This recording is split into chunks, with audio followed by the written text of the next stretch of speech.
Good evening, everyone. Jamie, get us started. Be advised that proper notice has been given by the Township Council in accordance with the Sunshine Law in the following manner. Notice advertised in the Fulton County Times and Camden Courier Post on January 4th, 2019, and posted on the bulletin board on the same date. Mr. Lyon? Mr. Fernando? Here. Ms. Correa? Here. Mr. Burrell? Here. Mr. Hackett? Here. So we have a couple of items on our agenda meeting, or our action meeting, and those are some resolutions. First is Resolution 2019-166, vacating the restriction on issuance of road opening permit on Hartford Road in accordance with Chapter 306, entitled Streets and Sidewalks. We've all received a copy of the resolution and of Jim's letter. I have a motion to approve. I move. Second. Mr. Fernando? Aye. Ms. Correa? Aye. Mr. Burrell? Aye. Mr. Hackett? Aye. Next is Resolution 2019-168. This is a resolution of the Township authorizing the issuance of general obligation bonds in the amount of $11,742,000 even for the aggregation of our existing outstanding obligations. Have a motion to approve? So moved. Second. Mr. Fernando? Aye. Ms. Correa? Aye. Mr. Burrell? Aye. Mr. Hackett? Aye. Next is Resolution 2019-169, approving the raffle license number 572 for Friends of Ron, Inc. So moved. Second. Mr. Fernando? Aye. Ms. Correa? Aye. Mr. Burrell? Aye. Mr. Hackett? We have two resolutions that I'd like to walk on. First is Resolution 2019.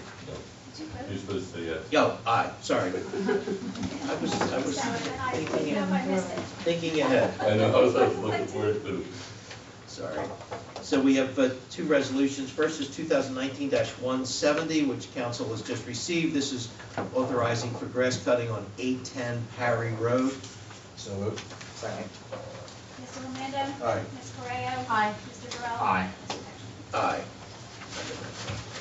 And finally, Resolution 2019-171, which is authorizing executive session to discuss potential contract negotiation for a tax payment agreement. So moved. Second. Mr. Fernando? Aye. Ms. Correa? Aye. Mr. Burrell? Aye. Mr. Hackett? Aye. Next are motions. I need a motion authorizing the payment of bills, including all purchases made under the cooperative purchasing agreement. So moved.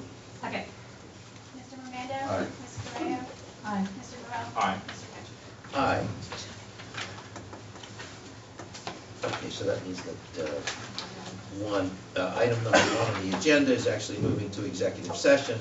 So we're going to go to the Clay Street Pump Station rehabilitation.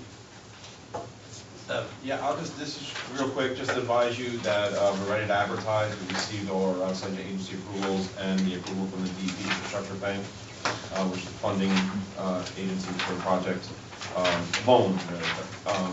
So just giving you an heads up, advertise, it's going to be about a year-long project. We want to advertise immediately, receive bids in about a month, and just move forward with the project. The construction cost estimate based on the design is under what we believe is the bond amount, or the budget amount, so we should be good to go. Okay, anybody have any questions? I know we've been talking about this for a while. We need to advertise, correct, John? Yeah. So we do need a resolution for that? Yes, resolution. Okay, so that would be, so I'd like a motion to approve a resolution 2019-172, and that'd be a resolution authorizing Jim to advertise the Clay Street Pump Station Rehabilitation Project. So moved. Second. Mr. Fernando? Aye. Ms. Correa? Aye. Mr. Burrell? Aye. Mr. Hackett? Aye. You need anything else for that? We're good? For that, we're good. Thank you. Thank you. Okay. Next is the 2019 County Park Grant application. Jim has given us some information. And Yeah, so the next round of grant funds are being solicited by the county. I don't know if the council's aware of this grant. It's been, it's probably like the 6th or 7th year. The first round actually paid, partially paid for the initial park improvements. It was actually about $250,000, but that initial outlay of money was about $2 million for the initial phase 1 construction. We used this grant before for sports lighting, 2 different years, and then we used it for Jake's Place to supplement those costs. So the grant application is due October 1st. We will need a project, if you want interested in applying, which we recommend you do. The grant amount is about up to $250,000. It's non-matching, but they don't pay soft costs. So we gave a couple of projects, speaking with Jeff and just knowing what's out there. We have one more field of light. The parking lot and access driveway never received a final surface course. There's also a plan to add parking along the driveway from that roundabout to the main parking area. We've always envisioned a multi-purpose synthetic field with bleachers in that one open green space. I'm not sure if that's the direction that you want to go down, but so we have different options. I gave you cost estimates for adding the sports lighting, adding in additional parking and top paving, and then we talked about the netting too. The netting's in the air right now. So with the netting, there were 2 options. One was just replacing the nets that are up there. We would have to go out to bid for that. That was around like $60,000. We have a quote for, I believe you got some insurance money for that. We would have to bid that, or replacing the netting system that's out there with a more practical configuration where we do vertical nets that tend to last longer with this kind of climate up in the Northeast. That was around like $250,000, $300,000. I'd like to try to get a kiosk in there as well, to have a map and stuff so people know what it is. We can list the county, list the people who are related, the complex. Yeah. Okay. With the sports lighting, I'd say that there would be an expenditure of the council in order to complete the project, because it's almost like this a low and lump sum thing. We have about $350,000. With the additional parking, if you did not want to spend any money, we could work around that, because we can add in less additional parking or add in more parking, not necessarily top pave everything right now, even though eventually top paving is recommended to extend the life of it. We can get away with not top paving right now. We can do the additional parking that we wanted to add. Yes. I mean, because the parking lot isn't in bad shape. It's in decent shape, right? Yes. So we could probably get another year where, I mean, Probably, I don't know anything about. Yeah, we initially didn't top it because of the future construction. You have the Jake's Place built out, you have the concession built out, you have sports lighting, which is off the beaten path. And, I mean, I haven't heard anything from this council or anybody really talking about advancing the multi-purpose field or bleachers. That's the only thing that would have some significant construction disturbance. But, again, that's still off the road. Right. But the thing is, I mean, we have time. Nothing. I'm okay. We have time to do the parking lot. In other words, next year, the parking lot still be in the same condition, right? So I mean, it's going to wear, yeah. Can you repave the top coat? Adding the top coat. Yeah, that's done. do you think that's, I mean, I'm asking even you guys, do you think that's critical to do right now, or do you want, right, that's what I'm saying. Why don't we try to get other things done?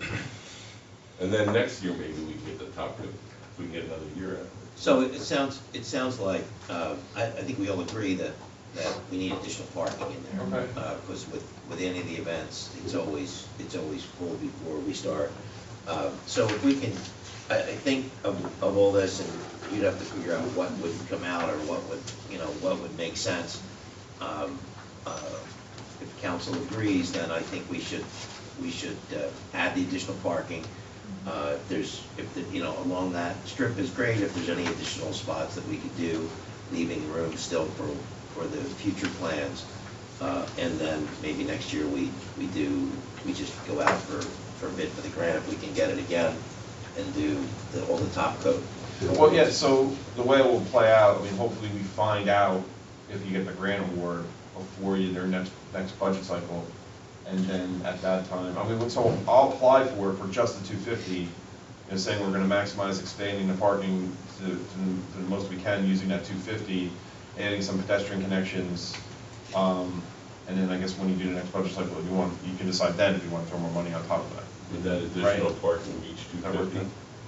Would that additional parking reach 250? Easily. Well, I mean, no, not just the additional parking, the big lump is the surfacing. How much parking is there now? You know what, I forgot to get those numbers, I think there's That's about. right. Yeah. So that'll be, you know, you'll figure out the way to maximize that space. I mean, that'll be a significant amount of parking in addition to what's there. Where is the parking gonna go there? In between the parking lot and the roundabout, along 90-degree spaces along that drive On aisle, both sides? on both sides. Okay, I see. Yeah. Yeah, I mean, I think with Jay's place there, with the amount of games and things that go on, I know the parking gets filled out pretty quick, and, you know, gets dangerous, I think. Yeah, I just don't want to lose the opportunity of getting the max from them, so I just want to make Oh, sure. we'll when get we the put max. it- No, what Oh. I'm saying is, I just want to make sure we submit to get that at least 250's worth, or whatever. the Oh, figure. yeah, listen, I can easily spend That's okay. 250 But I'm on just saying. parking and surfacing Right. and other just little tweaks out there with Okay. sidewalks, pedestrian walkways. Okay. The kiosk, I don't know, is that Yeah, I want to something? try to get that in also. Sure. So that the, you know, just taking your rough cost total and taking out item 5, which is the hot mix asphalt surface code. You're like right about there, yeah. 263, right there. You take out the, A lot of the striping will come out because we don't have to restripe it because we're not surfacing it now. right, Yeah, I mean, I feel, I get the direction, I'm gonna apply for 250, Yeah. and Make if sure we you- get to, we will get to 250, I mean, I'll probably apply a little bit over that, so there's some flexibility to come down, right, knowing that you're only gonna spend 250, unless come budget cycle, you decide to spend more. right. Jamie, we should do a roll call vote resolution, Why wouldn't you do this whole act? The only And then reason, do a deletion item when you got the bid. it's not necessarily, it's not the deletion, it's, I don't know, I can check with Mary Pat how they take it if you apply for $500,000 and they give you 250 and then you only spend 250. Yeah, they're gonna want it, when we went to that meeting, Jeff, yeah, but when we went to that meeting, remember we had that meeting with her, she wanted to know exactly what they did, specifically what we were gonna do, and that's what they're holding us to, and if we get it done or we We don't would do have, it. we would do that, we would have, I mean, because we've done this before where we've submitted for more money than With 250. DOT grants, not with this part.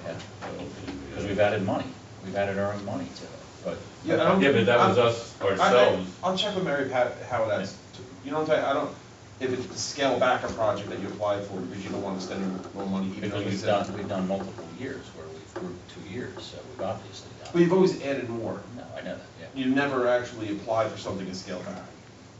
You know, like you didn't say, I'm building $1 million park and, or I'm doing $1 million with a sports. Ultimately, you're gonna have to do all this. Correct, ultimately you do. Yeah, I guess my question is that too, if we get. If you want me to apply for all this now, there you Well, no, I'm not saying I do, I'm saying, thinking about it, if we can get 500,000, we know that we have plenty to do out there. They're not gonna give you 500. The max is 250. Yeah. The max is, that's what I was asking, Yeah, I said the max is. Yeah, the max you're getting 250. I was just worried about you commit, if you want to commit to doing. I don't know how everything the now. county's gonna look at us hitting, and this is just my, after we met with them, it's a different group, but I don't know how they're gonna take it if we could say, give them a $500 job, I mean, a $500,000 job, and we're only looking at 250. I don't want them to think that, hey, you know, they're trying to get more, and how am I gonna know what stuff's getting done out of that 500, and then all of a sudden hold that against us? So, I know what we did was, we submitted pretty much our job at 250, and they came back and they said, held us accountable to make sure that job got done. If we didn't. Well, they're always gonna hold you accountable, I Right. mean, I don't deny that, it's just, when we did the first grant, we did it similar to it, but, I mean, you're gonna have to do all this, I'm Yes. just, don't understand why you'd wanna engineer it twice, but, okay. No, I mean, it's already actually mostly engineered. It's been designed to.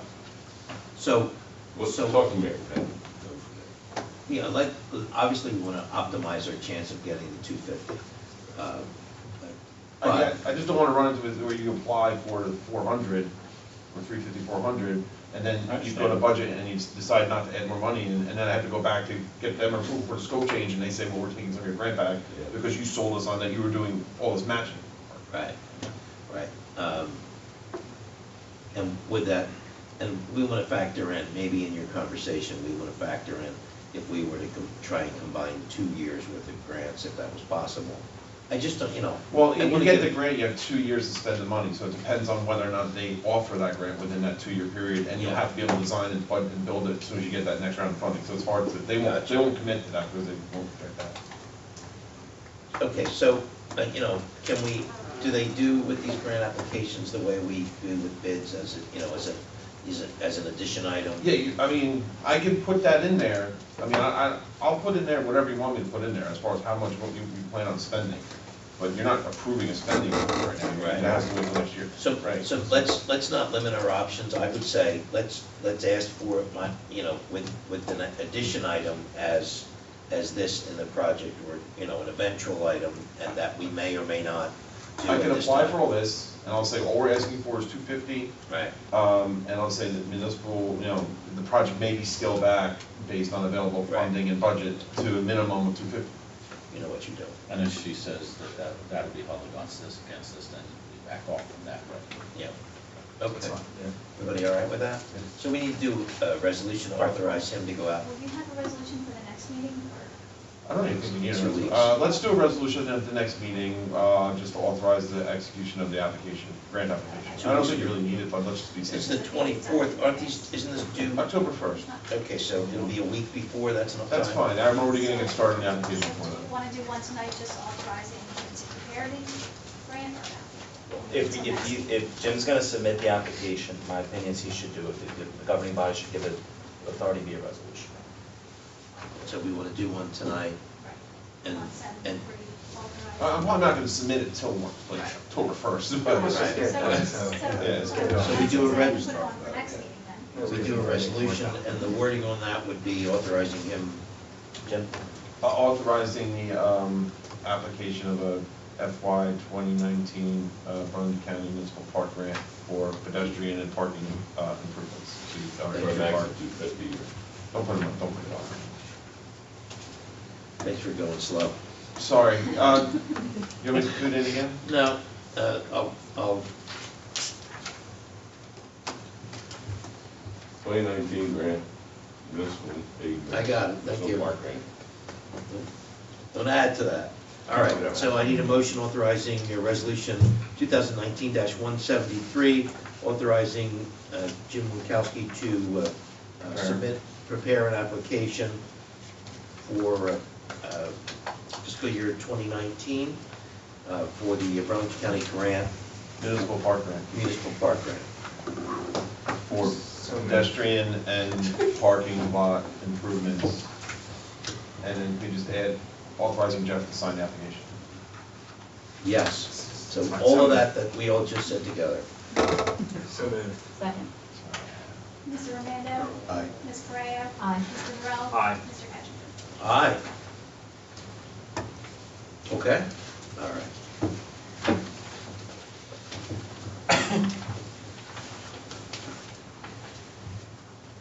All right, so next is the proposal for affordable housing services. You still on? You want that, or you want me to do it?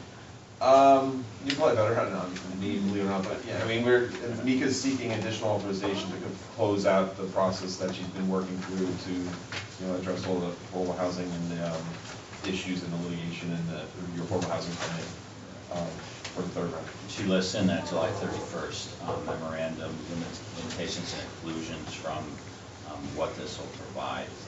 This comes from the COA funds that are generated from receipts from the COA submission, or from applications for housing and permits, and so it doesn't impact the budget per se. It goes out of the COA funds.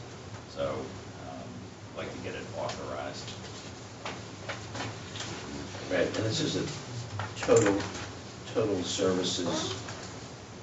Originally it was 25,000, so this is asking for an increase of 10,500. The affordable housing work is very difficult I to, understand. scope out from the get-go, so it kind of has to be done in pieces as the process moves forward and different things are requested, different people, what's the word?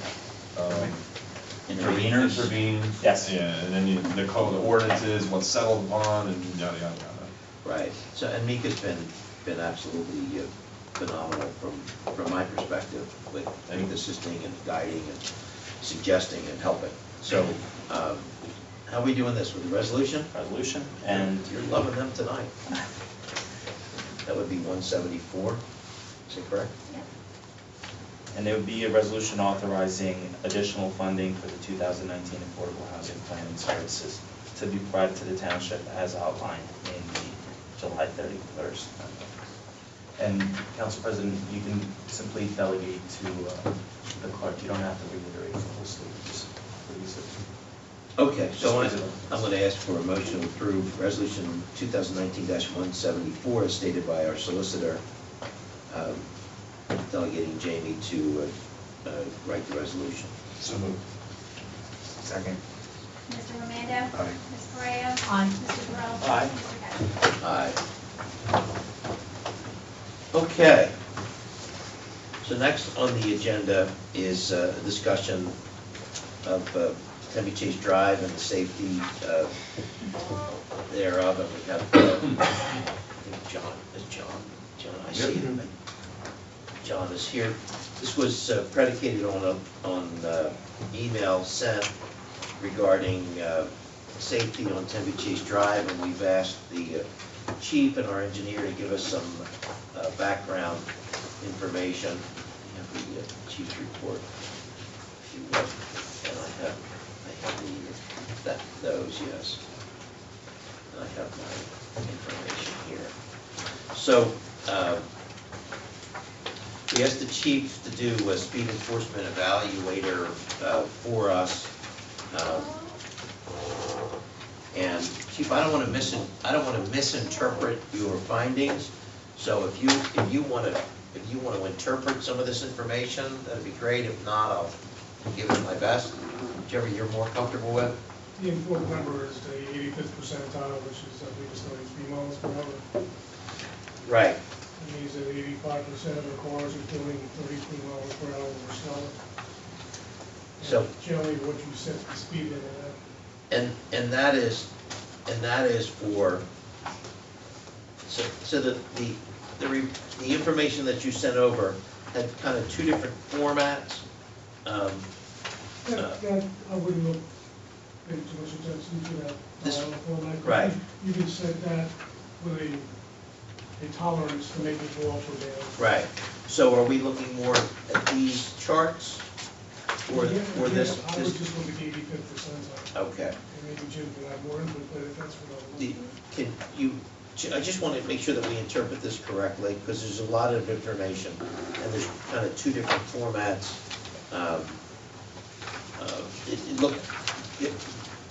I mean, Shed any light you can because I've looked at it a couple of times.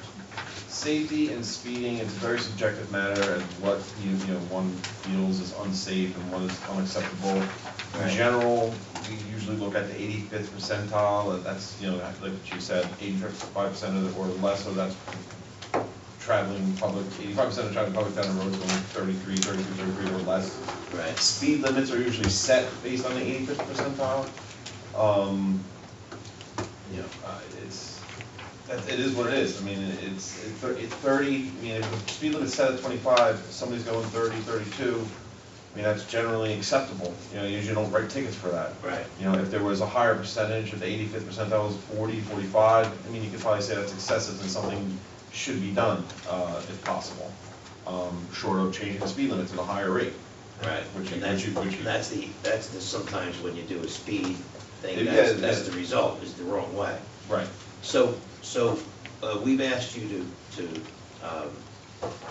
give us some examples of some of the traffic calming measures, those that are effective and recommended to use, some that are not. I have them here. Yeah, I mean, Tenby Chase, it is a relatively wide road compared to most residential streets. It is more of a collector street, not your typical residential access street. That has a 30-foot cartway. This cartway is about 40 feet. It basically takes the traffic off the main arterial roads, Route 130 and sub-arterial Haynesville Road, and distributes it to the lower order of residential streets. So Right. it does have a little bit higher, wider cartway width. I mean, that's something that tends to lead to more speeding, plus you have some of those straightaways, especially at the sports fields. There's definitely a list of traffic calming techniques are out there. speed humps is that everybody looks at, but, I mean, they have their cons just as much as they have their pros. You know, not to mention the cost to put them in and the maintenance costs, there's delays for emergency services, there's noise impacts. One of the things we looked at, what's called is a chicane, is where you actually bump in the curb a little bit at certain strategic spots. So when people see that narrower cartway, they tend to slow down. I mean, there's studies out there that show the effectiveness of these types of techniques. I think chicanes actually. We have that on more than don't we? You have to go on those. Those are speed humps. Those fit, don't they like make it the road narrow too, like? No, we didn't, no, we just put the speed humps in that was about like 10 years ago. I've seen really good examples of the chicanes that are in Burlington City. I've seen them actually. They're Patton Avenue and, right, yeah. so if you're not sure, so that's actually where you're going down the street, and then it appears as if the curb and the sidewall, it does come out, and then, so it kind of makes an enlargement there. It makes you feel like the road is smaller. You know, we've done fog lines, which people think are for parking, but they're really, the impact is really to give people less of a feeling of this is wide open, woo, let's go. I do like those, you know, I was, because I drive past there on the way here tonight, I took special attention. We do have the Delta or Diamond things on the, painted on, and, you know, I think that might be a spot where, on the Tenby Chase Drive by where Vermees and yeah, Village Field are it's good. opposite. Yeah, those chicanes are usually, you put them in at where there's pedestrian crossings, because they like work in tandem together. They make it a shorter crossing for a pedestrian, slow them down right where you have that pedestrian crossing. Right. Yeah, there was also, I think, I forget what it suggested, we looked at, you know, doing the radar signs where, you know, Right. put it off the solar powered signs saying this is how fast you're going. I mean, those tend to, they're effective at first, but then after a while, people just ignore them because they don't, you know, they know that they're not, they're just their advisory. Right. I mean, there's definitely different options. I know that when we had a number of, and I'm just kind of laying it all out, not in any way lobbying for one thing or the other, but I know that before we paved Tenby Chase Drive, we had a lot of residents, especially up around the curve at the top end near North Drive, where there seemed to be some serious potholes, complain that every time a truck went by, it shook their whole house and created cracks in their walls. So when we paved the road, I remember, you know, not long after we said, okay, now that you've fixed those potholes, now people are flying down the road. It's very common in every town. So, I mean, that's the rub. If we put in speed bumps, speed humps, speed tables, you know, all those things, they tend to get the trucks bouncing and Well, I forgot about the emergency services. Well, that's why we recommended the chicanes, they're called the bump outs, Mhm. because the vehicles don't have to drive over an obstacle, or it's still through movement with no vertical deflection or anything like that. Right. It's more of the lateral visual movement that slows them down. So that's why they're pretty much the number one thing that I think in today's age, people are kind of going with, or engineers are recommending, because you don't have technically don't have the delay in the bump. Right. For emergency services. They'll probably slow down a little bit, but you don't have to come to a 5 mile an hour Right. stop. They have one. And they're not, and obviously you're still going through it without any vertical deflection, so nothing's bouncing. Right, and they're effective. I know there's one in Medford Lakes or Medford that there's a really crazy bend around the lake, and they actually put zigzags, and I've gone through there. And Yeah. every time I go through there, my first instinct is to hit the brake. What's going on here? It slows me down. So we typically wait for any public comment before till the end of the meeting, but since this was Mr. Napoli's suggestion that we take a look at this, and he's here, I'm going to ask if we can. We're just going to open it up to any comments that you might have. If you have other ideas or suggestions that you'd like to suggest, you're here. I don't know if you're here just observationally, or if you'd like to add input beyond what you said in the email. No, I mean, I would like to have input. Can you? Sure. You're not here all the time. Just state your name and address for the record. So we Sure. have it. It's John Napoli, 272 Tenby Chase Drive, right here in Delran. First, I'd like to thank Town Council for holding this and bringing up my concerns. I'd like to thank Mayor Parrish because he has always given me a call or returned my call whenever I've called him or I have an issue. And then also, I'd like to thank the police department because I know you can't be everywhere all the time, but you do your best to be there, so thank you. Because I know it's a job that's goes unthanked. I think there is a speeding issue. I mean, I did send the pictures to of my car that was parked in the middle of the night. And based on that destruction, good chance he's going a little bit faster than 25 miles an hour. I stay on my side. I think one of the problems or issues could be as far as the 85 percentile. Cops are typically parked, police officers are typically parked at the soccer field. I think by staggering it, whether it's on the road, I was just last night, people were cutting down their brushes, and one woman's walking in the street to avoid everything. This car comes flying down, not even a thought or care in the world about slowing down until I went, do you mind slowing down just a little bit? Like, this is the thing that I deal with day in and day out. And then she finally slowed down. Another time I was bringing my daughter home from soccer. We're going through the crosswalk. Car sped up so they can basically ignore me that I could have gotten hit. My daughter could have gotten hit too. So there is a feeling of I don't have to obey the laws. You know, there's a disregard for people's safety. And that's why I'm bringing this up. I mean, if you looked at the damage of the car, imagine if there was a family in that car, imagine if there was a kid on his bicycle, that could have been something else. And that's my concern. Never mind the fact that I lost basically $5,000 because somebody hit a perfectly usable car, because I had to get a replacement. The other part, and I've seen this happen, people passing other cars, obviously you can't be there all the time, but the biggest concern, and I'm not talking about permanent speed humps, I'm talking at least temporary speed humps during the soccer season, because I've seen people go around other people who are letting individuals go in the crosswalk. I've been witness. I take my kids down to the soccer field all the time when they have games, and I've seen it a number of times. Somebody's going to get killed. I'm not trying to dramatize this. This is the fact.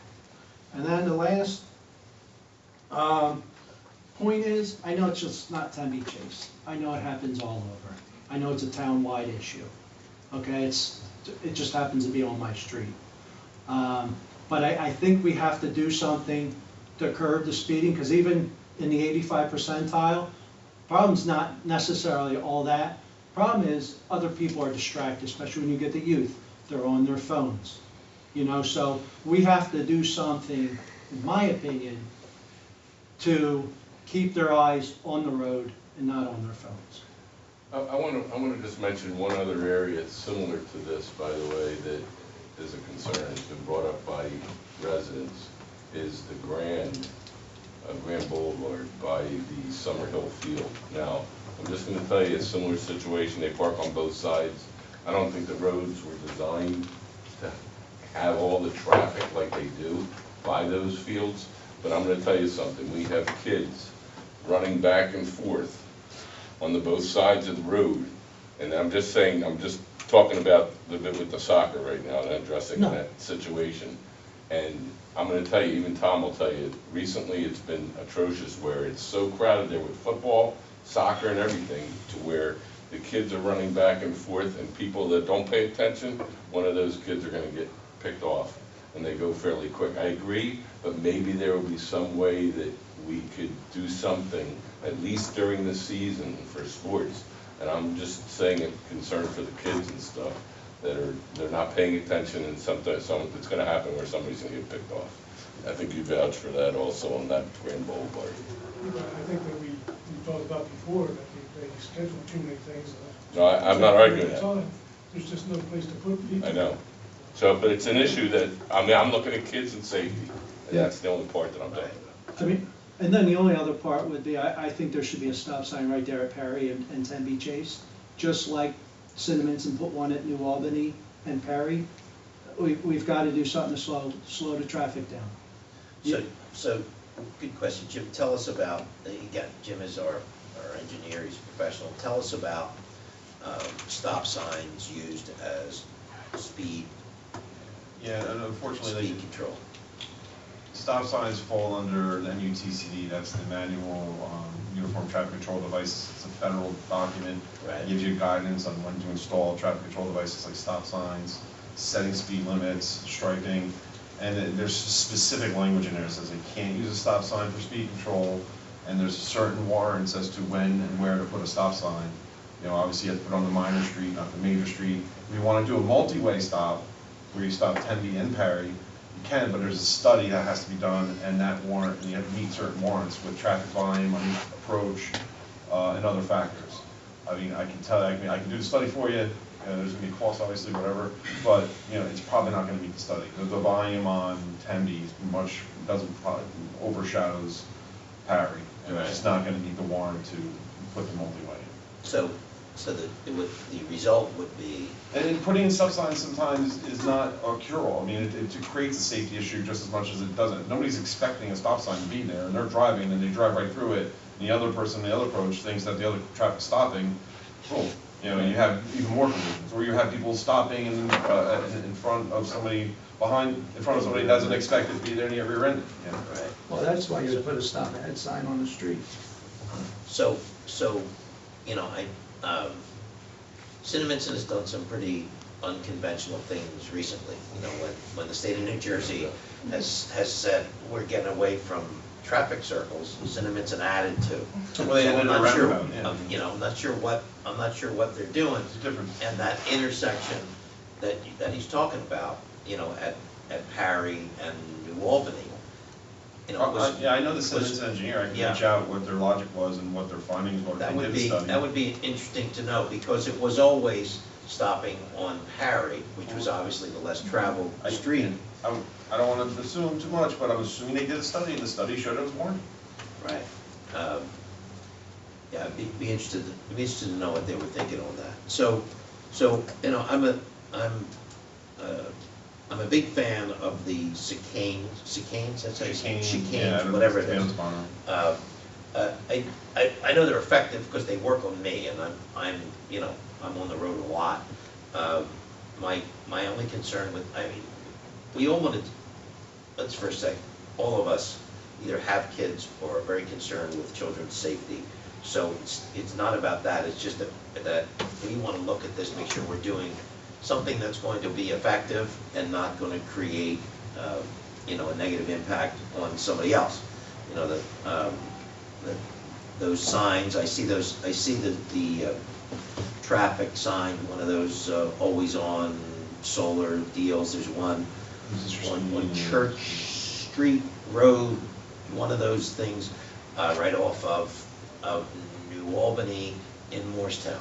It's always there, comes up for a split second, you go, oh, and then you go, oh, it's just there, there's nobody there. So, I mean, they're $2,000-3,000 worth it if they work. But you know, we've talked about this, I don't know, in the time I've been here, 10 times, because there's always a street that it's impacting more than others. So, you know, we have to kind of look at, you know, you did draft us a little thing with the chicane. Yeah, that's supposed to be colored. We've got to work better next time with these things, so I can get you. Yeah, didn't I have a color? Here, can I ask you a quick question? Sure. Is there any way to do the, say it again? Chicane with, I've seen something similar where they use like the poles that go in, like the orange, like the plastic poles. Is there any way you can replicate it with that? It's something Yeah, temporary? they just get, I mean, it would be a maintenance nightmare, they just get run over and destroyed, they're kind of unsightly. I mean, because frankly, the thing, I mean, to Gary's point, the speeding unfortunately is an issue that's in every street. And I echo your concern. My father's car was hit about 1.5 years ago on Waterford, so it happens, and it's, So I if think we- it was a texting issue as well. But I think that the most damning thing was the situation with the children, as Ken brought up, and I think that's, you know, and if we all could solve the speeding like that, Yeah, that'd be- we would love to do that. I know some people have spoken to us on Princeton Drive about it before and all. And the Main Street. Yeah. I didn't want to say of Thunder, Virginia. I also want to add, I don't know how effective the stop signs are. Unfortunately, people still speed. A neighbor of mine had a brand new car parked outside their house, and it was totaled. And there's stop signs on my street. Yeah, you know, I live on Burning Tree, it's no secret, and that's 1 block long.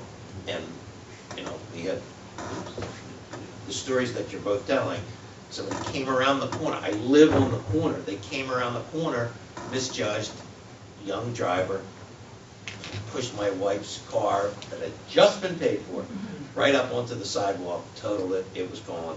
And, you know, I think we have, I know the speeding is absolutely an issue, but the level of distraction that has been, you know, been created by texting, you know, talking on the phone, that's like talking to the passenger on, you know, there's no science behind that.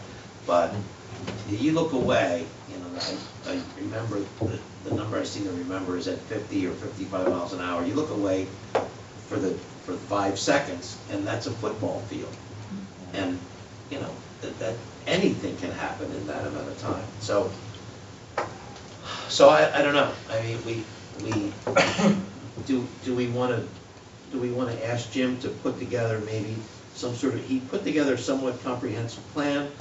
My fear is we put these signs up and we're gonna get neighbors saying, you know, they're too bright, and they'd be turned down, turned off at night, and we're gonna end up with another, you know, creating a problem, not solving a problem.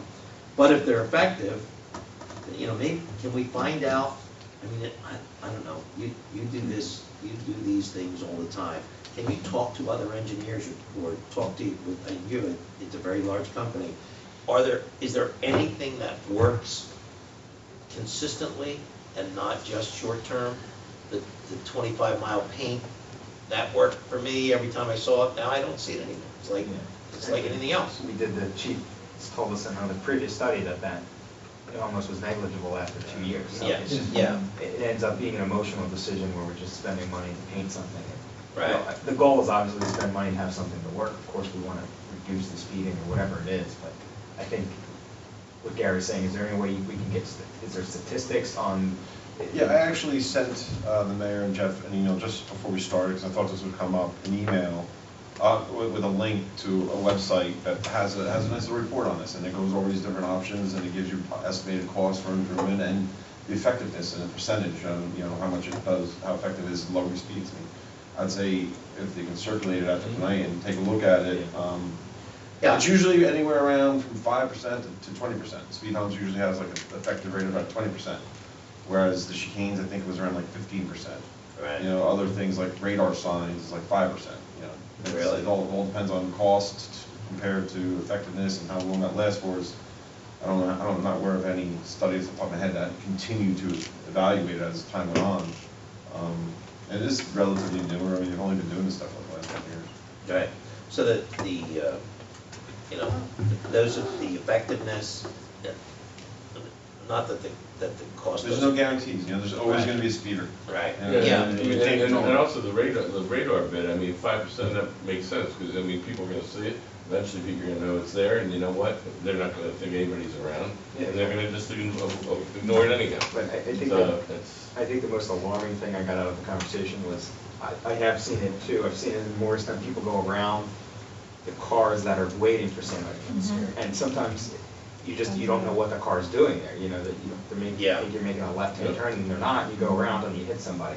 So I think, you know, I think we should also take a look at that to make sure that maybe there's a cane thing, whatever it is, does that and prevents the car from going around. Same thing with speed humps too. People accelerate more. They're speeding into it, slamming on the brakes, and accelerating after it. Right. And if they're just speeding, sometimes they're just driving consistently. You know. I've done. I mean, I'm telling you, there's pros and cons to them all. There's a And location that I go to on a and regular basis everything, you know, that has a everything series is of them. everything is whittled down to the chicanes are really kind of Right. You know, So- it's not the cure-all, but so- it's the, you know, it One seems of to the have thing- the best pros and worst cons. You know, again, you know, I think the most compelling part of that is the going around them thing. Is there a way, maybe you can look at, this is all, the Vermees Field is all our property, correct? Yeah, so, I mean, maybe if there's a way that we could create kind of a drop-off lane. I mean, it might involve some expense, maybe bigger than this discussion, but to have something where we slow them down, and then they can get over and eliminate some of that. You know, it might mean widening into it, I know it would be way more We costly. we talked about that for the Grand Blvd. We talked about it for Notre Dame too, Yeah, years and years that's ago. right, Notre Dame also. Yeah. but- Notre Dame has it. No, not a deceleration, not Oh, they a have drop-off. they have a loading area. I mean, I think the issue with the people crossing is, you don't wanna make it wider, because then it gives people more opportunity to go around. No, I'm saying, the road's wide I'm enough saying now. If you block- added it- blocking with the Yeah, chicane, there's enough do room some around. sort of, even a Boulevard. bollard or something, that way Parking on you each side. can't go around it, and then tuck in there a place where the parents can drop off or pick up. I mean, If you did a set of those at the crosswalk where it was, the road was narrowed to about 30 feet, and yeah, then up the road a little bit, say towards 130 before you got the field, you did another set of them, maybe not enough to the crosswalk, and then in between you just did a loading lane, or, Right. and you have enough room, because the road's at 40 feet. If you did it on one side and knocked it down, did it 10 feet one side, offset the center line a little bit. Right. It could work, I mean, I don't know, you're gonna lose, do people park in one thing? oh, You're gonna lose You're that gonna park. lose that parking. The yeah, thing- well, and that's the other thing, you know, this is I'm not saying that's a big subject. deal, but I mean, it's But just. you're gonna have to do it, to do that. And same thing with the Grand, I was thinking with the Grand Boulevard, if you do a drop-off lane there, you're gonna have to stop half the parking on the one side, because you have parking on both sides. And you would need to do that, but unfortunately, there's no parking for those people. And unfortunately, they'll have to park further away, but that's life. I'd rather be safe, and I know people complain, but I'd rather be safe than sorry. But, you know, to your point, no matter what we do, Yeah. people are gonna find the negative in that. If we take away parking to make it safer, now I have to park so much further. And then they park over on Southview, or they park on Aqua, and then the neighbors on Aqua are gonna complain that all of a sudden they can't get in their driveway. I mean, this is kind of a no-win. Nobody's using the Well, loading that's- zone. Nobody's using, you know, nobody uses that, why They still still park back park. there? Well, I'm gonna tell you, they're always stopping right by the football field in the Grand, right by where the football field is, and they park their car, they let the kids go out, and cars are going around, and it's a really hazard, and it's happening all the time, every time they stop and drop the kids, because they don't wanna park and have the kid, my wife and I just talked about it recently, they don't wanna have to go too far away, have the kids go too far from the field, so they do that. And that's what they're doing. And they're coming from other towns, so they don't know any better, and that's what they're doing as well. Because they're all coming from other towns to play here. And that happens, I'm sure, on Tenby, because there's, you know, always Fact. hundreds of kids, and there's how many fields on the Don Deutsch side that, you know, so, and there's parking in there. Fortunately, that's not tucked away, but I'm sure, you know, it's obvious that there's not enough parking Not enough parking. for all of those. And, you know, there's not enough There's parking like 20 parking spots. because they move all over the place. So, I think, Jim, to try to weed through some of this clutter, if we share that link certainly, and if you talk to other folks, if there's gotta be something that's effective. I think that the problem that we're gonna be up against, as we always are, is that there's just the volume of people for those events is dramatically increased. It's, you know, I'm feeling like how the shore people must feel in the summer. There's just too many people to keep them all safe at the same time. So let's, if you would, kind of put together, you know, kind of a conglomerate of things, maybe, if that thing ranks them, we can review that, maybe we can, at the next opportunity, we can look at the, you know, the top 2 or 3 approaches and what exactly that would cost. Didn't look like it was all that much money, for some of the simpler things, the chicanes, you know, it's a couple $1,000 here, the signs. Signs were a couple times. Signs were a couple $1,000, so that, you know, whatever they are, so that we know what it is, because frankly, it's not gonna happen until we have it in the budget, and that's next year. So, Yeah, if there's anything, I don't know when the soccer season is, if there's fall, but something, it already started now. Now. If there's something temporarily we can do to ensure that people aren't, God forbid somebody gets hurt, in the next week and a half, The travel teams play all year on 4 weeks. Yeah, I just mean when they really Well, have. they do also on the Grand, but Al brought up a good point too. I mean, he says, by the Grand, there's multiple sports going at one time. You got hockey, you got football, and you have basketball, kids are playing basketball, and still baseball, some of them. So you have all that going on at one time. Unfortunately, with the parking, it's the thing that's really killing you. And if you didn't have all that volume, you'd be able to do what we wanted to do there. But the other thing is, and I know we talk about the grant, and we talked about that multi-purpose field, but the sooner we can free up some of these fields and use other places, I think that would help as well. So it maybe ties in with prioritizing what we do and how we handle things. It's things that we need to think about. But like I said, maybe the multi-purpose field is something we need to do sooner. Or maybe we use that field more, even though it's the way it is right now, and try to get them to use that versus maybe the football field sometimes. don't they use the They use it for soccer. soccer practice and stuff? So these are the kind of things we have to look at to try to get them to utilize these areas less and try to use other areas if we can. It's just other things to think about and also prioritize what we do. So, not that that's not enough, we need to get kind of on our radar, what that multi-purpose field is going to look like cost-wise, going forward. Maybe we get that before we do the top coat, even if it's next year, the year after, or the year after that. And if that helps alleviate some of it, will it? My guess is it's going to be, like gas, it's going to expand, that soccer is going to expand to the available space is what I think is going to happen. But if it does something to alleviate that. So the original discussion, let's pull it back to where we were, was speeding on Tenby. I think that the safety for the kids here in the sports area is something we need to look at seriously. I think that the Tenby thing, I think we should consider what fog lines might do, just to kind of, to what's the word I want to say, to kind of close in the feeling on Tenby. Tenby's wide open. I remember when they were building that road, that was fun.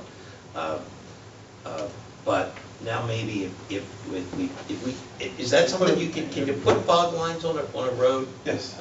Is that edge lines like that create like a parking lane on the side? Yeah. Now we did that on Haynesville Road. Was that at all effective, or? We did fog lines on Haynes Mill, right? Yes. A while back, probably. We're going parking, parking.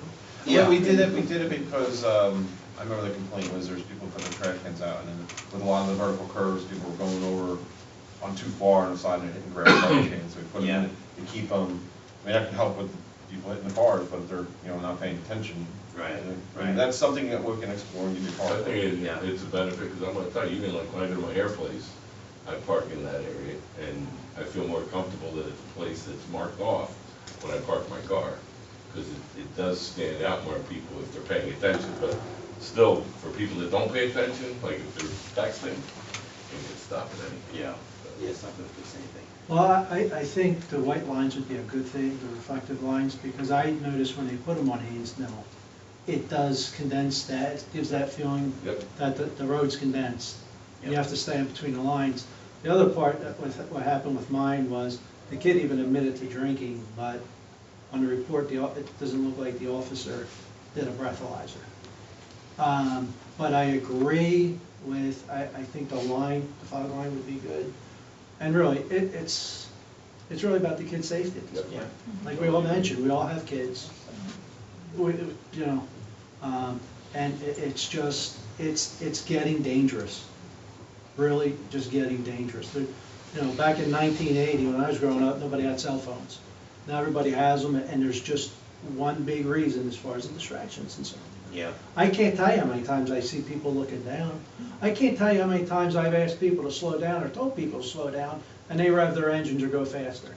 Yeah. You know, you're trying to do something and make things safer for the community, and people just have total disregard for what's going on, and respect for other people. Yeah, so, you know, We were talking about that before. as always, Chief, if you would just kind of periodically either put the sign up or have, I know the officers are there all the time, because I keep an eye on the parking lots, and for me, very, in the morning and when I come home at night, I'm always very vigilant to watch that and drive the limit. Thank you very much. But, you know, maybe up higher too, up closer to Parry. You know, the curve seems to help. I mean, I don't know, maybe not, but once you come around that curve and you see that downhill, man, I see people just rocking through there. And that's right where John lives, so. Just so you're aware too, when we do the speed study before you painted the speed limit over Yeah, and after, yeah, and the 50% the same. So. Yeah, it doesn't- Exactly, yeah. yeah, so, you know, I think it was very much, you know, people said, do something, and we did something, and, you know, it was kind of a relatively inexpensive do something. You know, I think what that proves, obviously that doesn't work, but what I think it shows is that people need things to change. Yeah. And I think that's why the chief, you know, we talked about it before with the chief, is to move around the sign, you know, their sign that they drive around to different Yeah. places of town, because then people don't expect it. It moves 2 weeks later, you know, it's always fresh, whereas compared to painting, it stays there till Right. 10, Right. 15 years. So I think that's what that concludes. And I think the chief has been doing that, so I think we just have to keep that around. I like the idea with the lines though. Yeah, of course, I yeah. think that the I lines think are the way to is go important. also. I really think that they would So help. maybe we work up some sort of a fog line, chicane, combination, and see if we can do that. I don't know, you know, I don't know if it's something that we could do right away, or if we have to wait for the budget, but if we could at least do something, you know, on the faster rather than later, and try not to do it on governmental timeline, and do it more of a neat. I can go back and, you know, come back to you with a lot more options and refine Yeah. cost systems. But we, you know, let's focus in on the fog lines and the chicanes, and what options might be available that if it just is a throttle, a choke point, to kind of get everybody thinking about it. All I right? think we also should look into the Grande Blvd. Yeah, If we're gonna do one, we do both. because I used to coach, when I coached flag football, the rain was just, I mean, you try parking, and yeah, you're parking further out, but you see people like just impatient, flying around. Yep. And I'm not trying to be, again, just going, you know, off the deep end, but really, somebody's gonna get killed, or seriously hurt, Yeah. you know, because people just worry about Yeah, themselves. if you guys aren't, seriously, if you're not doing anything on a football night there when they have the hockey and stuff, if you see a lot of cars, you should drive down there. I'm gonna tell you, I go down in the Summerhill entrance when they have the events going, that's how bad it is. Yeah. So. I So mean, when's normally- a football night? What nights are a football night?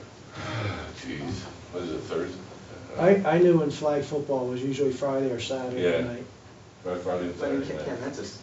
that's a parking issue, right? Not a speed No, issue. it's an issue with kids and cars going fast and going around them, just like what you're talking about.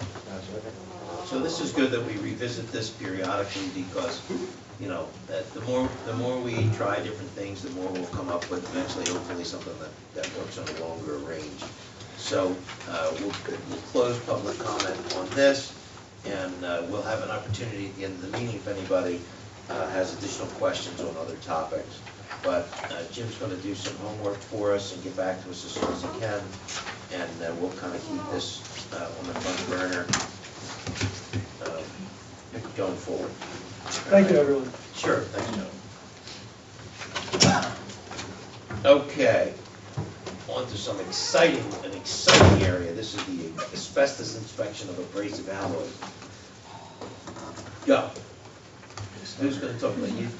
You know, we have an application submitted, or not application, we have a authorization going forward to identify pollutants in the abrasive alloy property. However, one of the items that we can still move forward on is looking at the possibility of demolishing the structures that are there, and possibly seeing if there's anybody that would be interested in demolishing the structures in exchange for the materials that are there. But one of the first things that we have to do is get a job done in terms of identifying the asbestos areas. Jim had provided this last year. He does tell me there's an update to this that it would go a little higher than this because we have it at 800. Well, yeah, so depends how you work the contract. Like if you can hire them directly, you hire them directly. But if it's through CV, then it has to be some markup to it because we have to bring them under our insurance umbrella and just administrative related issues. So it would actually be, if it was through us, it would be what was it, 8,500 versus I have 71. 70. 74, $85,000 $85,000. more for you to oversee it. Yeah, administrative and then cover, because then we'd be taking on the liability. Right, so, I should have said that to Jeff when we first said. so the possibility is that, and is this the company that we're looking at, this Yeah, environmental connection? Yes, the point here is, in order to demo the structure, you gotta give any bidding contractor an understanding of what materials are in there and what's hazardous and what's asbestos containing, so they can bid it appropriately.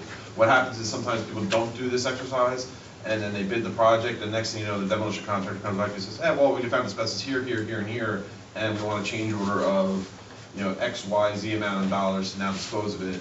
And the purpose is to get a competitive bid for dealing with that asbestos before you demo it. Okay. And it will help us get better estimates on the demolition, and once we know what asbestos-containing material is out there.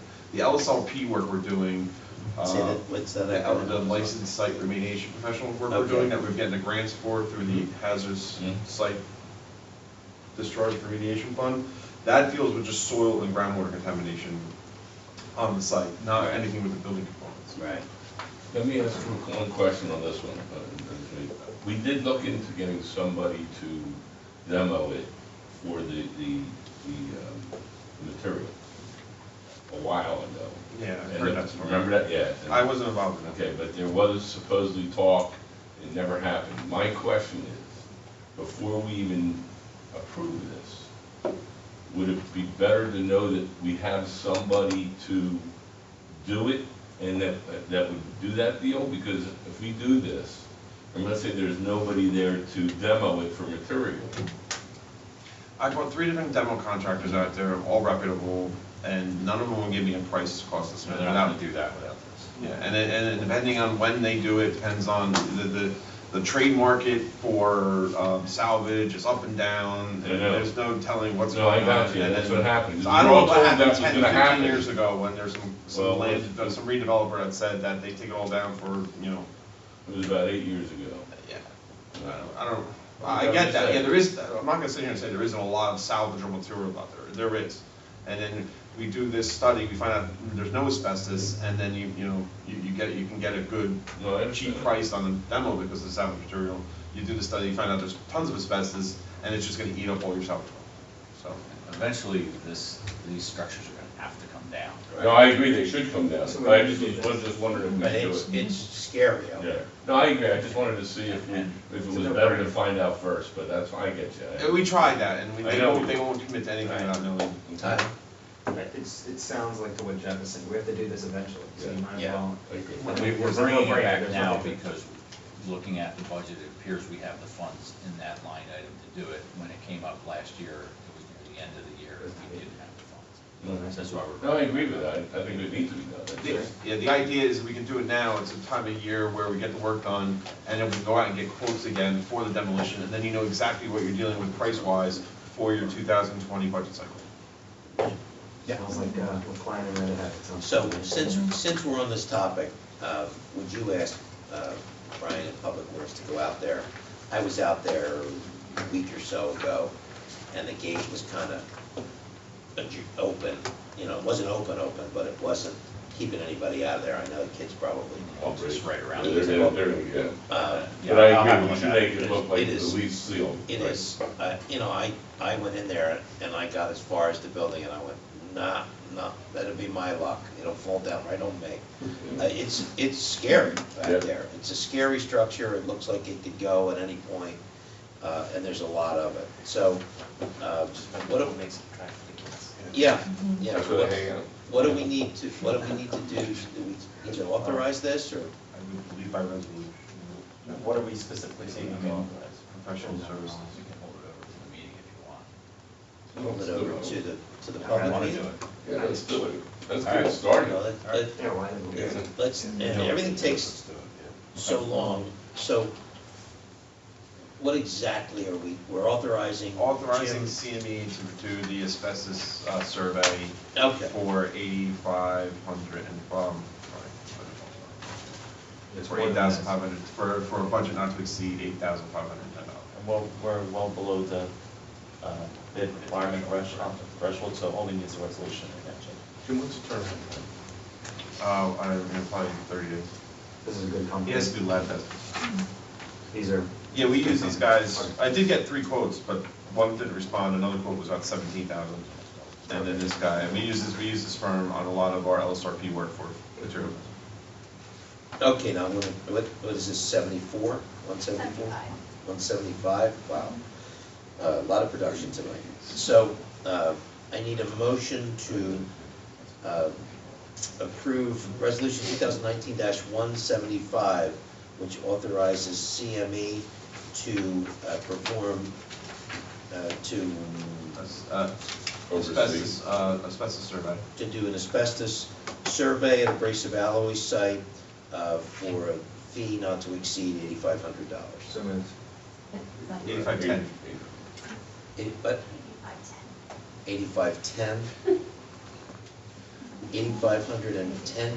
Not to exceed Not being $8,510. charged. Don't forget that 10, it's very critical. If you want 8,500, that's fine. An expensive copy.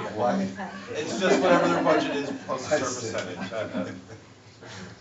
Not to exceed a budget of $8,510. Should we make it 11? Make it 09. Did we get a motion? Well, so, We get a motion, did we get a second? Second. Second, Virginia. Mr. Romando? Aye. Ms. Correa? Aye. Mr. Burrell? Aye. Mr. Cattrick? Aye. All right, so the final agenda item is the energy aggregation program that has been presented to us by the county. I don't have a lot more information. We did put out emails to some of the communities surrounding us to find out. Most of them had not made a decision. However, most of the ones that chose not to go in last time, they, from what I'm hearing, aren't going in again for the same reason. That they don't like the opt-in part of the issue. One of the towns I spoke to that was in last time said they probably will go in again, but that it really, the savings were minimal, and they did take some grief over the issue of the opt-in. Right, the opt-out. But they, So you're in, again, Yeah, so well, everybody yeah. understands on council, so that this would say, everybody can switch to this, okay. So I'm gonna say that we're just gonna table it indefinitely, or we're gonna say To no. say we don't want to force the residents to have Right. to do For something that this- they don't want to do. They should make their own decision. Do we need to do No anything? action. before we take this? Okay. Nothing needs to be taken. Okay, good. Once in a while you get an easy one at the end. So let's do our reports. Chief, you have any report for us tonight? No, that's what I like, one of the many things I like about you, Chief. Jamie, anything for us? Just one quick thing. At the last meeting, I brought up the chronic pain management program that they wanted to use here for the community rooms. And I said that it was the Delran seniors, but it's actually, have already held it for the Delran seniors. They're looking for the Delanco seniors, which we do have members, residents of Delran on Delanco. So I just want to make sure you're okay with it. It's through Rowan and Rowan College. They'll be holding the class. I know I believe the Delran seniors work closely with the Delanco. I think Delanco lets a lot of our Delran seniors go to their events and things, so I think it's a mutual benefit. It's not like it's a gang meeting. Yeah. I just wanted to make sure Yeah. everybody's So I think we're okay. Yeah, we That's all. Okay. Jeff, you have anything for us? Just one item, one update. We have a conference call tomorrow with Standard & Poor's over the bond sale. They want to go through and discuss a bunch of issues in regard to our financial background. So we'll have Amy and the CFO have been working along with me and the auditor to get them information and background information along with the bond counsel. So we'll have a conference call and then hopefully we'll get a good bond rating. Everything looks good. They like our fund balance. They like those kinds of things. So things should go well. Great, great. Jim, you have anything additional for us? Just there's a pre-construction meeting scheduled for this Thursday for the road program. Great. And we did talk to Pioneer since the award, and they said they wanted to start right away. Great. Love that. Do we have any idea when they might start? They're supposed to give us a schedule on Thursday. But, There you go. I would imagine a couple. Can you just keep us updated? Yeah, I can send emails to Jeff and the mayor and to circulate. Just because I know people. Let's break it Ask down. that, I think, yeah. Yeah. Thanks. Great. Will. We should do a party. You can call me, I'll meet him. Yeah. They've been looking for a while. I told Yeah. them to wait till after the construction meeting, you'll have a better idea. 50 years. I know, I used to live on the street and I'm 62, I was a little kid when it was. We're gonna do the work, and then they're gonna call and complain about speeding. Yeah.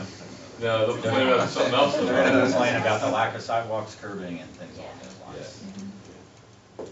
Well, at least we know. That's it, Jim? Yes, thank you. Alan, anything? I'm gonna follow Police Chief Lead, stay all quiet on the western front. Nice, love that. All right, so, Council, Tyler, anything? No report this evening, thank you. Virginia? No report this evening. Michael? Trifecta.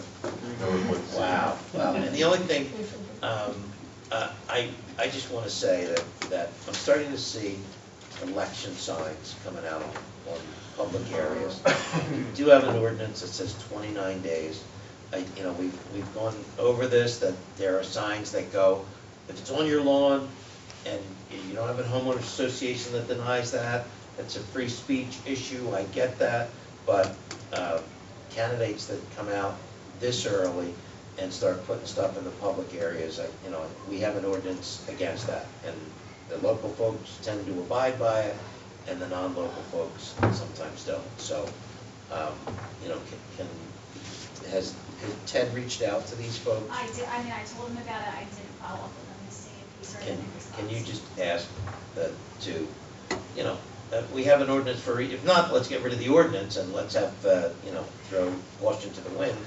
Or maybe, and if it doesn't work, then maybe we put some teeth in it next year after the election, so that we're not, doing anything specific to those candidates. That's all on my report. Ken, you have anything for us? Yeah, I got a couple of things. I want to congratulate Stumpy's for the grand opening. They had the grand opening Saturday. I was there as well as Tom. It was an interesting place. I think the kids will get some fun out of it. The concern is a little bit with safety, but they assured us that it was pretty much for 18 and older. They do serve beer. They do have beer there and stuff. And they did say that they would have kids there for kids events. I don't think they have beer there. I think it's BYO. Oh, no, I'm sorry. BYOB, I'm sorry, they allow beer there, that's what I meant. I'm sorry, thanks, sorry. But at the same time, they will have kids events with, kids and stuff, but there will not be any alcohol at the kids events. But other than that, it was a very nice time, the people were very nice, and I just want to make sure that we're always there to help them like we always are with everybody. Because I told them that we're very business friendly, so we'll do whatever we can to help them out. The other thing is, and I'm only going to bring this up because I got a letter. It's a resident at 71 Hartford Road. I think we all, You got it? I think we all got it tonight. It's in your It was in our mailbox. things All right, tonight. I would like to definitely look into what we want to do, because, this is 71 Hartford Road, which is the intersection of Conroe and Hartford. And Apparently, they're having major issues with having accidents on their property. So I think they want us to really look into what we can do. So I just would like that on the future agenda. Sure. I think we did, Sure. we did talk about a study at that intersection Right. And a couple months back, so. Well, So for the, Okay. for the folks that, you know, so that is the house at the top of the T, and they're getting, you know, their property's just getting beat up with all the additional traffic and all that's going on. And they're looking for some help from us, so let's figure out, what do we need to do, is a study there, to the study that, I think Jim, yeah, I'm not to put words, I believe the last thing he said was you have to do a study about circle, different, extending the roads and all sorts of stuff. So- Get some options of what we can do. Whether there should be a traffic light. Yeah, all that, Yeah. Jim has to do a study before he can recommend. right, and then, you know, I mean, again, they are having, justify, where they're located is not a great spot from a safety perspective. So let's see if there's something we can do. I'm gonna tell you, my concern is, this is more important than Morrow Island. That's why I kept saying that, so I think it's something we should look into very soon. And then also, just so we can wait till next week. Okay. So I need a motion to open it up to public. So moved. Second. All in favor? Aye. Opposed? Motion carries. I have a couple questions. You know the drill. Name and Sharon address. Coriel, There you 7 go. Marshall Drive. Do I have to stand? No. Okay. Item number 1 on the work session was the lien redemption. Yes, That's a tax lien, I assume, a property tax lien? that is a municipal lien, yes. Okay. Recorded. Recorded. I looked for it, I couldn't find it. Help. I haven't looked, but I can, it's municipal. I can Okay. get the information. The property is owned by A&M Capital Management Company? Yes, that's the name. Is the land vacant? Or is it a commercial property?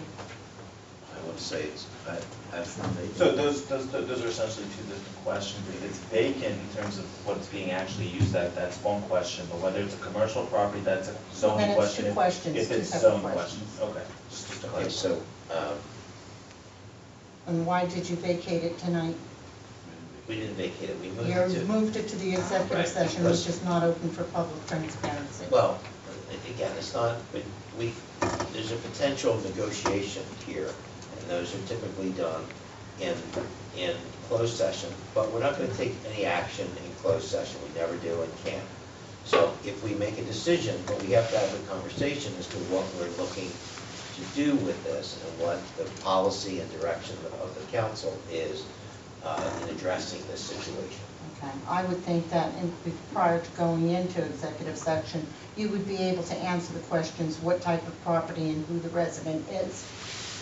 To me, We have to do that. a lot and block number, I shouldn't have to go and We research have this. that, they have all that. We They have. have I don't, and I'm sitting here and it's a transparent meeting for the public, and I don't know.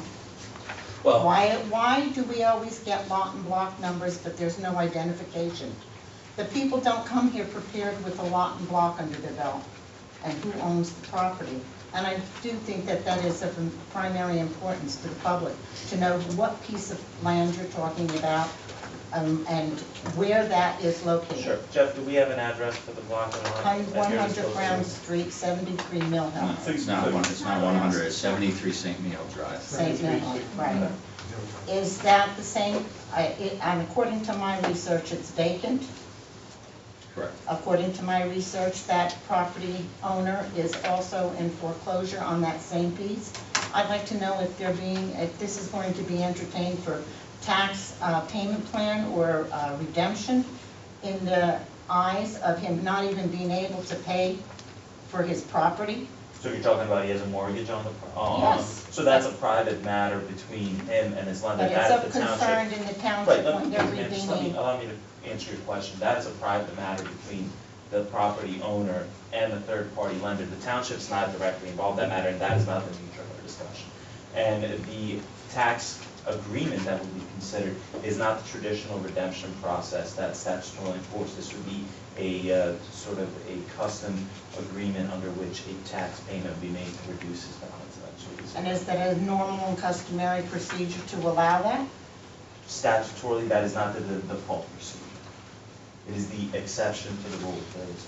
And is the exception made in the interest of some business correlation? No, it's always made in the interest of the pros and cons to the township and the residents as a whole, but the bottom line tax base and so forth. But those matters are of a deliberative nature, of an executive matter.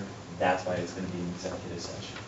And But no no, final decision will be rendered never. until it's presented in No a final public forum? decision is ever made. It's deliberative only in nature. To enter into any type of agreement, you need a resolution authorizing the governing body to do so, and that's always in public session, whether at this workshop or another regularly scheduled meeting. Thank you. You're welcome. My second question is regarding the Abrasive Alloy site, and you did mention that there is going to be a study conducted for asbestos. I understand from the very old, probably a 10-year-old or 11-year-old study, that there was also some preliminary silica contamination found. So I'd like to know if this study that is going to be conducted is going to be only for findings of the elements of asbestos, or will it also be a universal for any contaminant, including silica? It's for hazardous materials and the building materials that are deposited on the So, site. There's all there's another materials? study that's done for hazardous materials that are like deposited in stockpiles on the property, not necessarily the building itself. Will that be part of that stuff?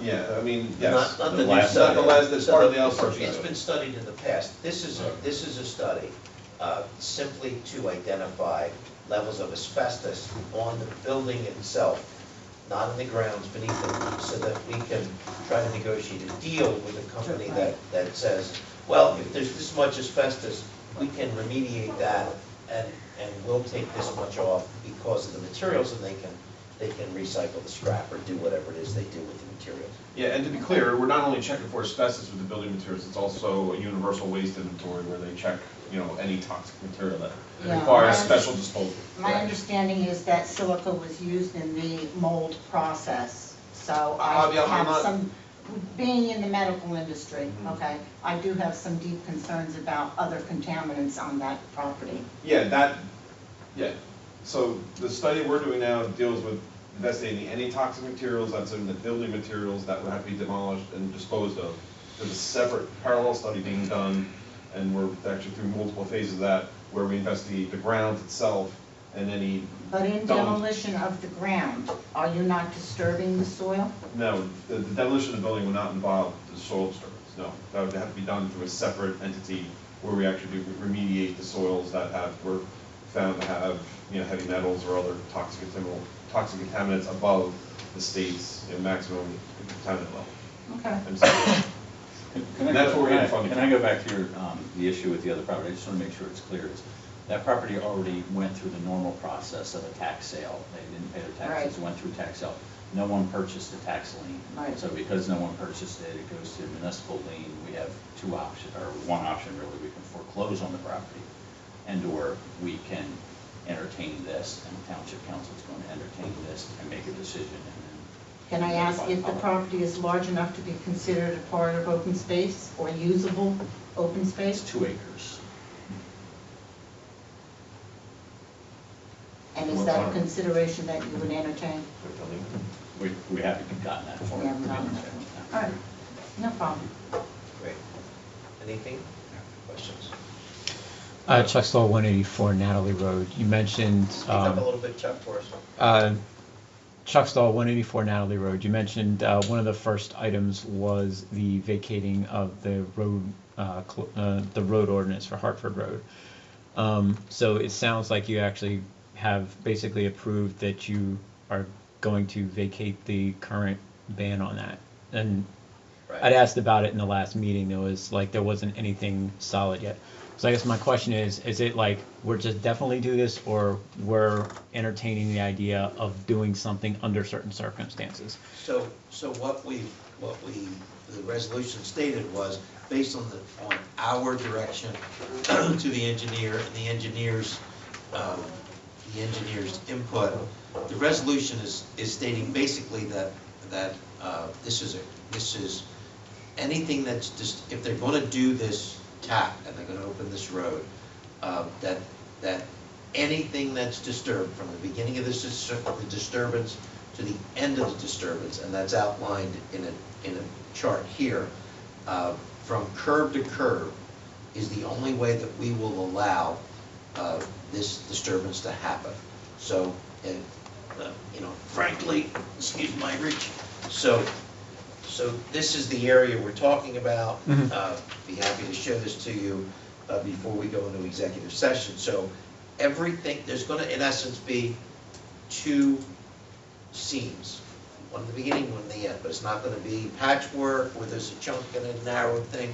It's like if they opt to continue with doing the second tap, that's the option that we're giving them. We don't have to give them an option to do that. Right. Because of the moratorium, we recognize what their need is, and we're saying, well, if you're going to do it, we're not going to have patchwork. We're not going to have, up and down different spots. There's going to be one big chunk that's curb to curb, end to end, one time, and that's the option that we've designed by resolution and from our direction, and that's what it'll be, or it won't be. All right. The township engineer will be overseeing the entire remediation process and resurfacing, and it's already been bonded as part of the approval that was granted by way of the planning board for the entire development. So it's going to be curb to curb, anywhere on the frontage where they're making improvements. It's not going to be a trench, it's going to be, and of course, the engineer can explain that a lot more eloquently than I can. Well, I was just curious because, like, it just said it vacated, there wasn't any specifics, so that's why I was asking. So yeah, that's good, because I know that when you were talking about it before, you had said that that's what you would consider. Right. But obviously, you can't tell that from the title, so that's why I was asking. Right.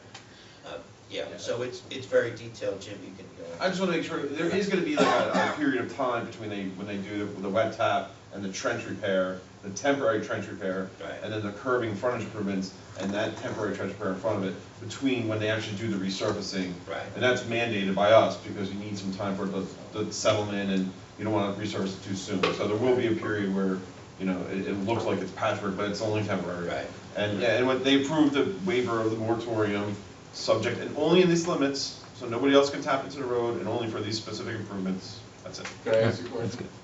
Are they, so I don't know, didn't know about this, so I'm asking, are they guaranteeing the seams for a little bit of time? Yes, it'll be covered under the maintenance bond for the entire project. So, say they do the work, say they do this is not the schedule, say they do the work in a month, and then they do the resurfacing in 6 months. But the project itself stays on bonds for 2 years. The maintenance bond doesn't start until after you release the maintenance bond, performance bond in 2 years, so you're guaranteed for another 2 years after that. So it'll be as long as the maintenance bonds. And long story short, you have a minimum of 2-year warranty. I use the best way to phrase it. Once the performance bond released, and there's no telling when that performance bond released. Usually for a project like this, it's going to be a couple of years. So the answer is we've taken every precaution to make sure that we don't get stuck with anything negative. Yeah, we didn't. Yeah, you don't want a trench in your brand new road. So. In essence, we're going back to my mother saying, leave it the way you found it, and it better be there. Sometimes those old expressions really. In the long run, this section of road is actually probably going to last longer now than the rest of the road. Right. So. Right. But great question, Chuck. All right, and then so the other thing that I had was I was just made aware of this today. So I live in the garden club at the Grande. So the condos, there is an issue where Lawrence and Natalie join up, where we've got a sinkhole that's developed apparently from a leak in the drain line there. So our property manager has contacted, I think she contacted the sewer and was told that it's something that Public Works has to deal with. So I think, if I understood the email correctly, she's going to be reaching out to them tomorrow, but I just wanted to make sure you were all aware of it, because it's near where. Lawrence and Natalie? Yes. Which, actually, there's two Lawrence and Natalie's, because Natalie goes around in a hook, but it's the one that's more towards the middle of the property. And so it's basically, somebody put a traffic cone over it right now, but it's probably about this big, and it's probably at least that deep and starting to go back under the sidewalk. Is it next to a storm sewer inlet? Yes. Yeah, it's very common. So I told them that I was going to be coming to the town council meeting tonight, so I'd mention it while I was there. Is this in the multifamily? No, it's the condos. Yeah, the condos, I mean, does the HOA property manager know? Because I think all the roads in the condos are private. I'm not sure. It's in the grass next to the sidewalk. I Yeah, have pictures I can show you. Yeah, but all the roads in the condo section are, regardless, the pavement, the curb, the sidewalk, all privately owned and responsibility of the HOA for the condos. Does that include the storm drains? Yes. And the piping underneath everything? Yes. Okay. It's only the roads within the single family, the right of way within the front of the single family roads, and the Grande Blvd, that are public. Okay. But I'm not saying we're not gonna look into it.